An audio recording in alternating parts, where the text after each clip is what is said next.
चुकाया, ये कर्ज चुकाया, बेटी की हत्या का पाप कमाया।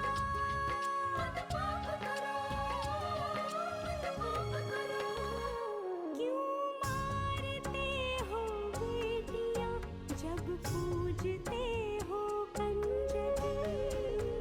बिन बिटिया स्वर्ग अधूरा। हमने तुम्हें इस घर में रखकर तुम पर एहसान किया है। अगर हमसे ज्यादा वो लोग तुम्हें प्रिय हैं, वो लोग अच्छे लगते हैं, तो रहो फिर उनके पास जाकर। यहाँ सबसे पहले लड़की का चरित्र देखा जाता है। अगर हमारी लड़की में खोट है तो कोई भी इसे नहीं अपनाएगा। आप मुझसे मिलती कैसे? आपके जाने के बाद ही तो मैं आई। मेरे जाने के बाद? मतलब? कावेरी, जल्दी परिक्रमा करो और चलो।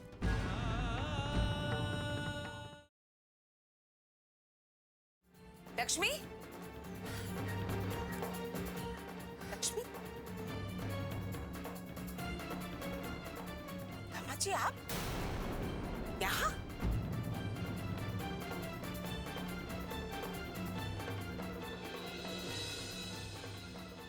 लक्ष्मी, कहीं तुमने तो दामाद जी को नहीं बुलाया ना पूजा में?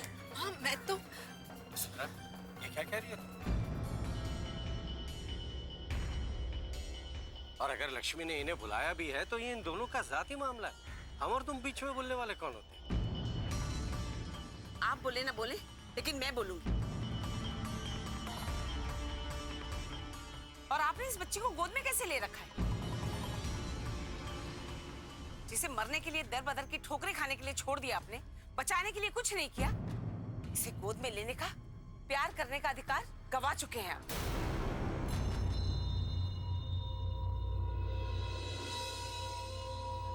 ये क्या बोल रही हो तुम? बोलने दीजिए मुझे। आज इनकी वजह से हमारी बेटी का अपना घर होते हुए उसे मायके में रहना पड़ रहा है। दुनिया और समाज की बातें सुननी पड़ रही हैं, लोगों की ताने सहने पड़ रहे हैं। अगर इन्होंने अपनी जिम्मेदारी समझी होती ना, तो आज ना अन्नू हमसे बिछड़ती और ना अपराजिता बिन बाप की बच्ची होती। तुम तो चुप करो लक्ष्मी। तुम्हारे बार बार माफ करने की वजह से ही इन्हें शय मिली है। और इनकी हिम्मत इतनी बढ़ गई है कि तुम्हारा ख्याल भी नहीं किया और दूसरी शादी कर ली। आप चलिए यहाँ से।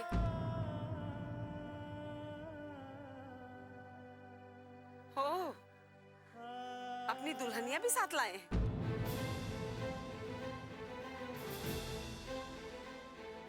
लक्ष्मी को उसकी सौतन से मिलवाने लाए हैं क्या? वाह दामाद जी वाह। जले पर नमक छिड़कना आपसे सीखे।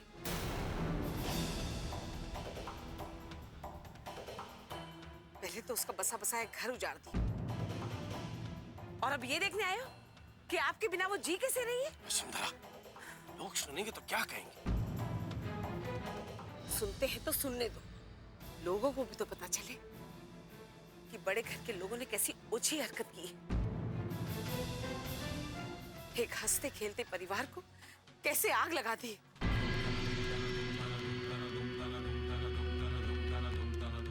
कहाँ जा रहे हैं दामाद जी? पूरी बात तो सुनते जाइए।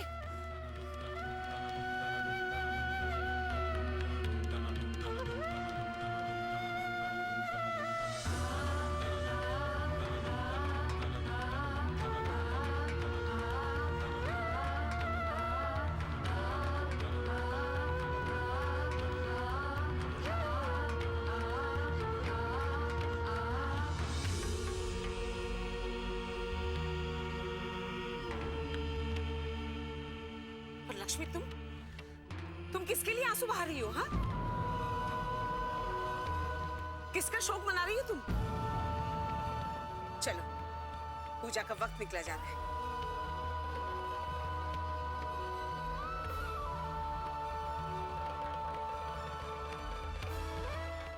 हुए बेटे?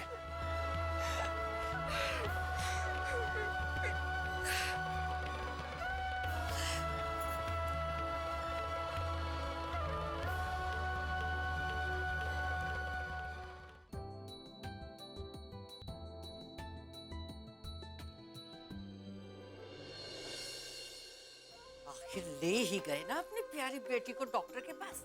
पता नहीं डॉक्टर ने क्या कहा होगा। अरे उसने तो जो कहा होगा सो कहा होगा। मुझे तो डर ये है कि कहीं उस छोरी ने ना अपना मुंह खोल दिया हो। पता नहीं क्या होगा राम जी। अब तो उनके आने पर ही पता चलेगा कि क्या हुआ। लेकिन ये लोग आ क्यों नहीं? अरे आ गए तुम लोग। विशाल कहाँ रह गए?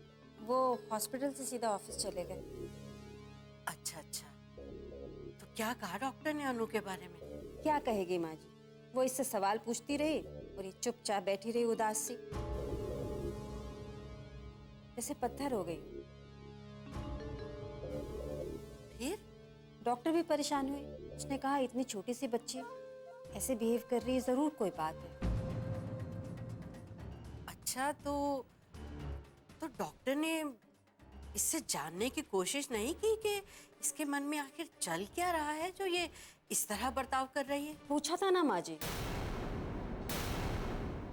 बिन बिटिया स्वर्ग अधूरा।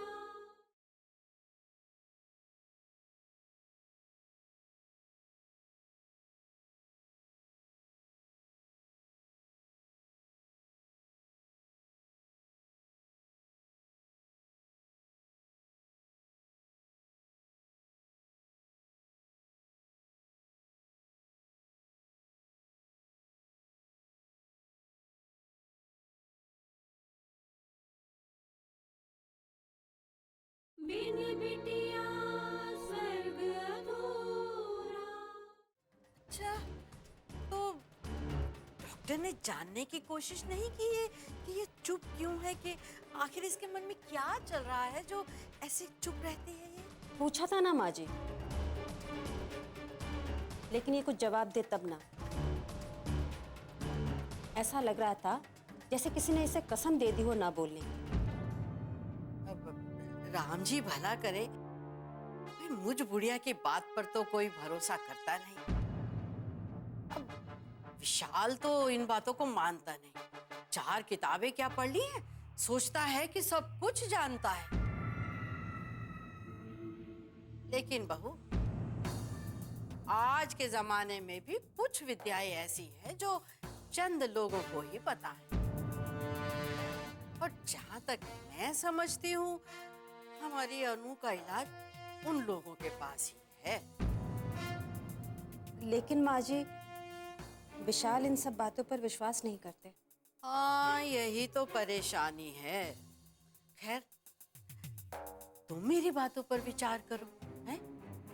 भाई मैं एक ओझा को जानती हूँ जो झाड़ फूंक करता है। तुम देखना, अनु को वो फिर से भली चंगी कर देगा पहले की तरह।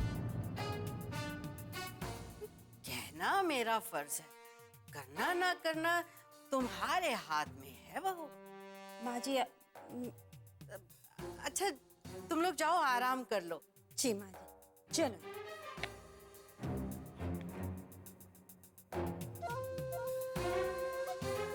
तीर एकदम निशाने पे लगा है। अब आएगा आनंद। राम जी भला करें।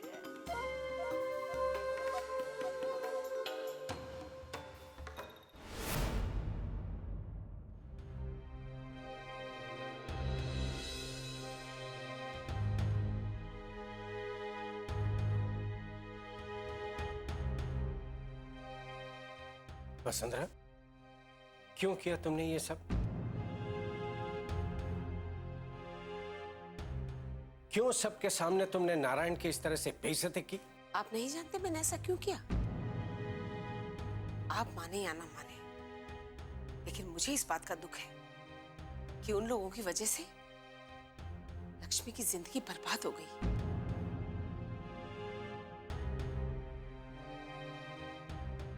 आज उन लोगों की वजह से इसकी ये दुर्दशा है। हाँ, मैं मानता हूं कि लक्ष्मी की जिंदगी में नारायण की कमी है और हमेशा रहेगी, लेकिन इसका मतलब ये तो नहीं है कि इसकी जिंदगी बर्बाद हो गई।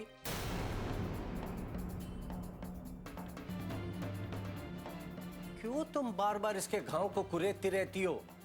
उसने लक्ष्मी को छोड़ दिया, अपने होने वाले बच्चे की परवाह नहीं की, और आज उसी बच्ची को गोद में लेकर प्यार जता रहा था। ये चालाकी आप बर्दाश्त कर सकते हैं ठाकुर साहब, मैं नहीं। बसु, मैंने तुमसे पहले भी कहा था कि इन पति पत्नी के मामलों में हमें बीच में नहीं पड़ना चाहिए, लेकिन तुम बाजी नहीं आती। अगर उसकी पत्नी है तो उसे घर क्यों नहीं ले जाता?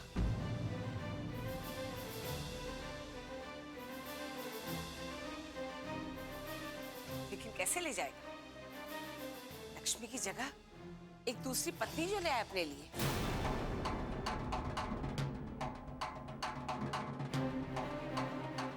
उसके दिल में अब लक्ष्मी के लिए कोई जगह नहीं है, सब दिखावा है, ढोंग है।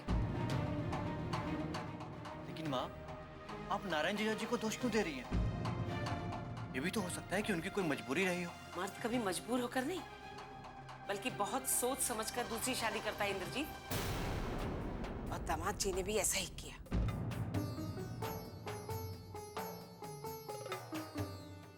पहले तो फिर भी मेरे दिल में उनके लिए थोड़ी दया थी, लेकिन जब से उन्होंने दूसरी शादी की है ना, मेरे मन से उतर गए। वसुंधरा, अपने मन मुताबिक दूसरों के बारे में गलत धारणा बनाना ठीक नहीं है।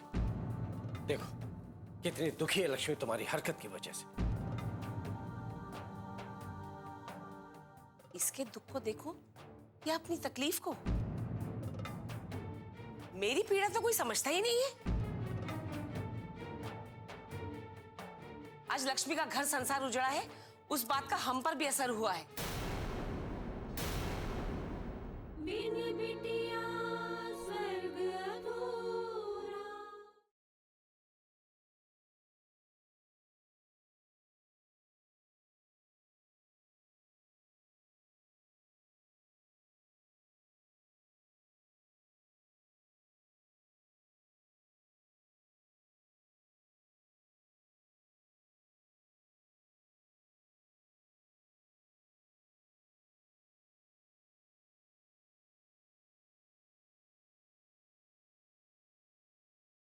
बिन बिटिया स्वर्ग अधूरा।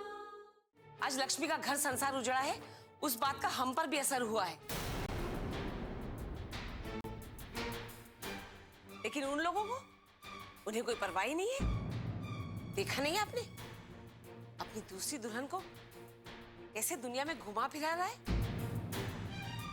और आप कहते हैं कि मजबूर होगा। मजबूर लोग इस तरह साथ साथ नहीं घूमते। वसु, जब लक्ष्मी को इससे कोई परेशानी नहीं है तो तुम क्यों दुखी हो रही हो? इसे क्यों परेशानी होगी?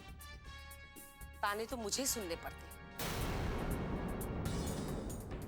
रिश्ता तो मेरी बेटी का टूटा है।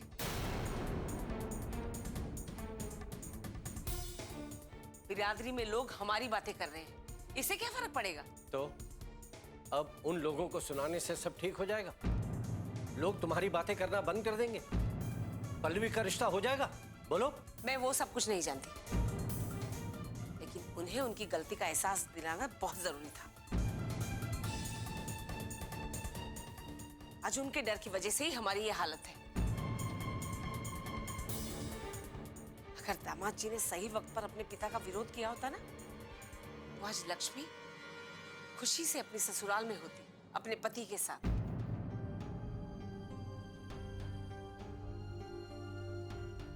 इसके माथे पर छोड़ी हुई औरत का धब्बा नहीं लगा होता। माँ, ये क्या बातें बोले जा रही हैं आप? घुमा फिरा के दीदी के ऊपर क्यों आ जाती हैं? तुम तो चुप करो पल्लवी, मेरे धीरज की भी एक सीमा है। इतना सब कुछ हो गया, लेकिन सब लोग को वही सही लगते हैं, अपने घर के किसी को परवाह ही नहीं है। लेकिन माँ, बाबूजी बिल्कुल ठीक कह रहे हैं। आपने जीजा जी को इतना कुछ कहा और एक बार भी नहीं सोचा कि दीदी को कितना दुख होगा। जब कोई मेरे और मेरे परिवार के बारे में नहीं सोचता, तो मुझसे ही उम्मीद क्यों? लेकिन माँ, बस, बहुत समझा चुके मुझे। अब जाके उन्हें समझाओ जो समाज के कायदे और कानून भूलकर अपनी मनमानी कर रहे हैं।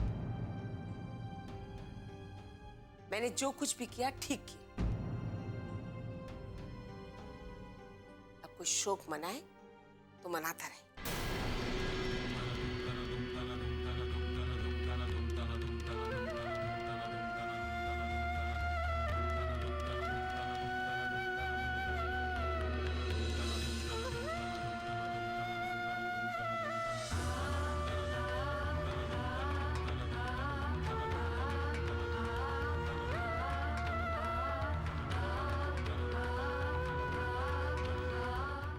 दीदी,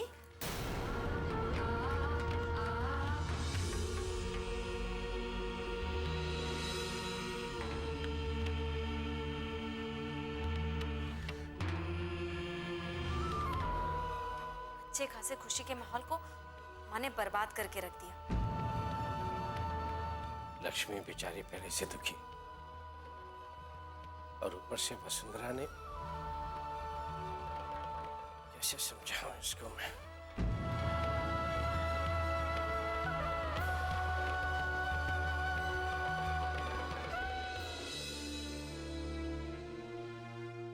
और आपने इस बच्ची को गोद में कैसे ले रखा है, जिसे मरने के लिए दर बदर की ठोकरें खाने के लिए छोड़ दिया आपने, बचाने के लिए कुछ नहीं किया। इसे गोद में लेने का, प्यार करने का अधिकार गवा चुके हैं।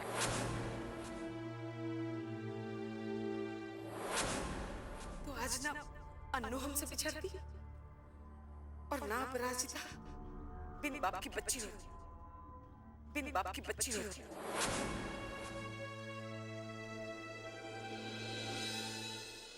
फिर यहाँ खड़े हो गए।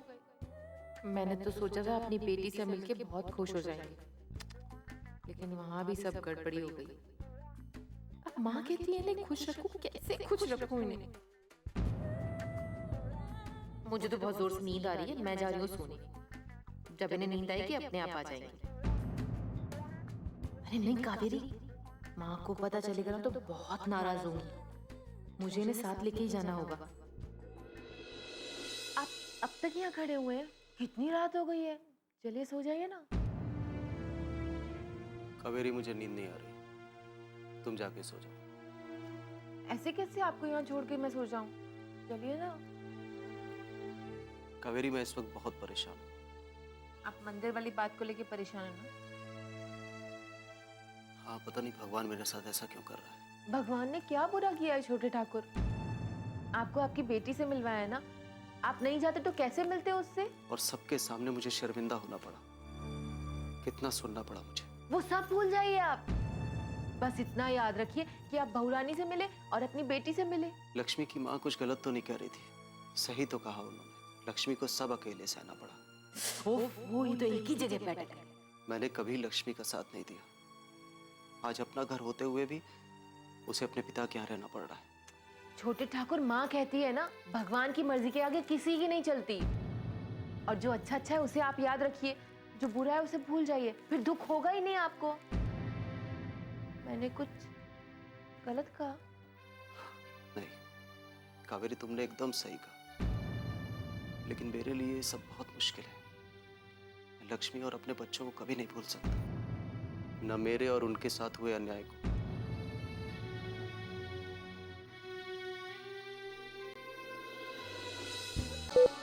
हे भगवान, कैसे खुश रखूं इनको? बिन बिटिया स्वर्ग अधूरा।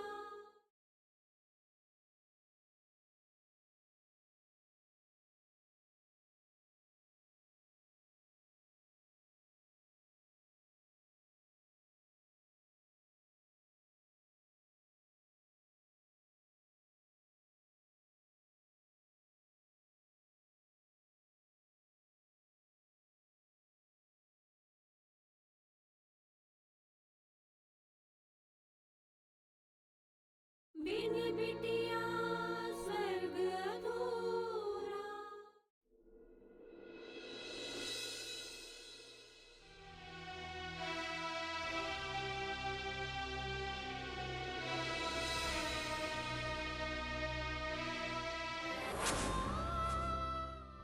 लक्ष्मी, ये तो बिल्कुल अनु जैसी लग रही है।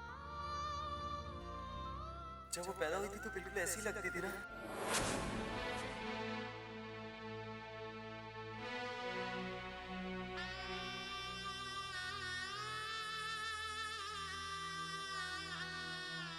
तुम्हारे बार बार माफ करने की वजह से ही इन्हें शय मिली है और इनकी हिम्मत इतनी बढ़ गई है कि तुम्हारा ख्याल भी नहीं किया और दूसरी शादी कर दी।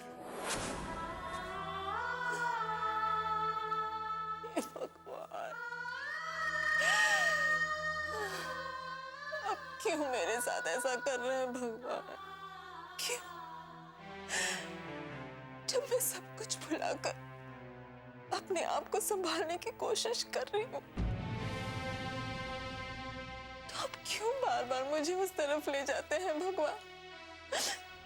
क्यों बार बार अनु के पापा को मेरे सामने लाकर खड़ा करते हैं? क्यों? क्यों?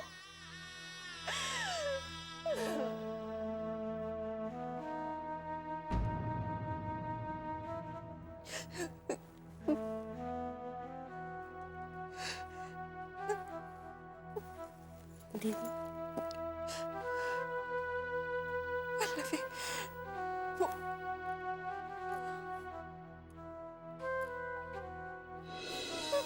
रो लीजिए दीदी, जी भरकर रो लीजिए।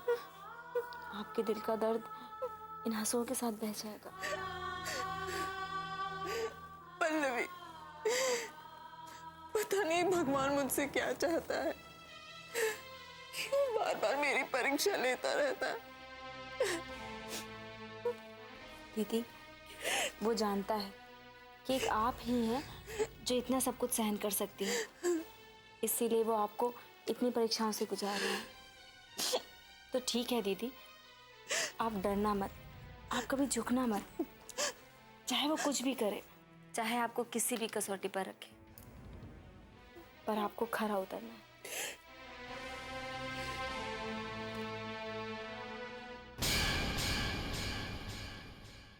अनु को किसी ओझा वोझा की जरूरत नहीं। ये ओझा जो होते हैं वो भोले भाले लोगों को बेवकूफ बनाकर उनकी मजबूरी का फायदा उठाते हैं। तो न्यूज़ में देखती नहीं है, फिर भी ये सब बातें कर रही है। अब तुम मुझसे प्रॉमिस करो, आज के बाद तुम कभी किसी ओझा वोझा की बात नहीं करोगे। क्यों मेरे सामने हाथ जोड़ रही हैं? बच्चे जब बड़े हो जाते हैं ना और अपने फैसले खुद करने लगते हैं, तब उनसे अपनी बात कहने के लिए ऐसे ही हाथ जोड़ने पड़ते हैं। मुझे किसी की जरूरत नहीं है और तुम मेरे पीछे पीछे आने की बजाय अपने काम पर ध्यान दो तो ज्यादा अच्छा होगा, समझी? तू